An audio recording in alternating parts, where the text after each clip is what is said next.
माजी आमदार शेख आसिफ ने कांग्रेस छोड़ करके एनसीपी में प्रवेश किया था।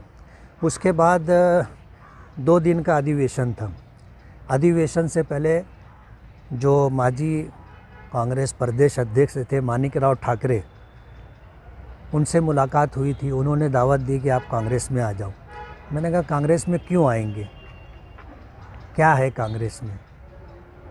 उनको जो कुछ कहना था हमने कहा। हाउस के अंदर नाना पटोले जो प्रदेश अध्यक्ष हैं और माजी प्रदेश अध्यक्ष अशोक राव चौहान चीफ मिनिस्टर थे, बाला साहब थोराट थे प्रदेश अध्यक्ष, उन्होंने भी कांग्रेस में आने की दावत दी और वो हमारे राब्ते में है।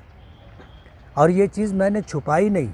जिस दिन ये बात हुई उस दिन मैंने मालेगांव में आकर के इसको डिक्लेयर कर दिया था और आज तक वो मेरे कांटेक्ट में है और वो चाहते हैं कि मैं कांग्रेस पार्टी में आ जाऊं।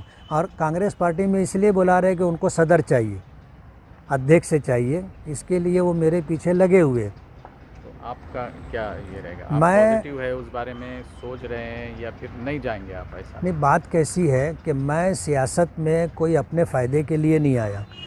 ये मालेगांव में कारपोरेशन के ऑफिसरान, रेवेन्यू डिपार्टमेंट के ऑफिसरान, पुलिस ऑफिसरान ये मेरे बारे में बताएंगे कि मैंने कभी अपने ज़ाती मफाद के लिए सियासत में एंट्री नहीं की।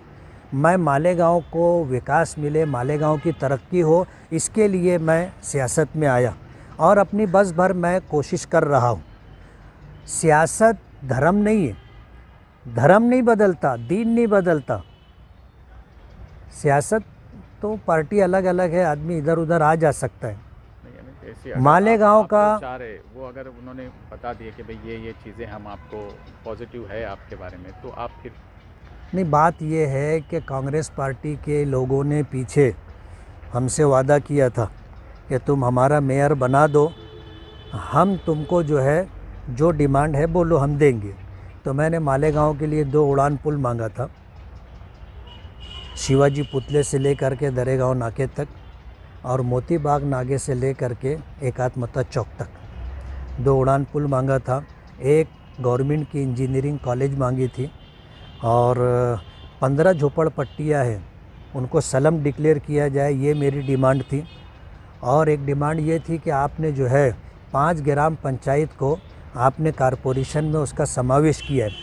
हम तो पहले से अनाथ आश्रम लेके बैठे, आपने हमको और 5 जो है हमारे सर पे ला के डाल दिए, हम उनका कैसे करेंगे। तो आउटर को जो ग्राम पंचायत है उसको डेवलप करने के लिए 200 करोड़ रुपया और मालेगांव को डेवलप करने के लिए 300 करोड़, ऐसे 500 करोड़ रुपया दो। उन्होंने सब मंजूर किया था कि तुम कारपोरेशन में हमारा मेयर बिठाओ। पूरे महाराष्ट्र में कोई एक कारपोरेशन भी कांग्रेस पार्टी के पास नहीं थी।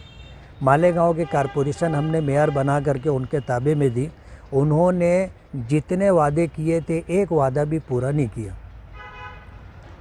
आज अगर वो हमको सदारत देने की बात करते हैं और कोई वादा करते हैं तो कैसे उनके वादे पर भरोसा किया जाएगा। अगर उन्होंने ये जो आपकी जो डिमांड रखी हुई है ये दोबारा से अगर अमल कर तो दिया, आप अभी तो पूरी गवर्नमेंट पक्की है उनकी और वो काम भी कर रहे हैं सर। जब इससे अच्छी हालत में वो थे, एनसीपी और कांग्रेस की जो है सरकार थी, जब तो वो नहीं दिए। आज तो हालत ऐसी है कि 3 लोगों की सरकार है और उनके दरमियान क्या चल रहा है पूरा स्टेट देख रहा है और किसके पास क्या पावर है वो आपको पता है। हमको नहीं लगता कि वो जो वादा उन्होंने किया था वो वफा कर सकेंगे। अगर पूरा कर दिया, मालेगांव के विकास के लिए हम सियासत में आए। अगर मालेगांव का विकास अगर वो करके देते हैं तो अपने तैयार हैं।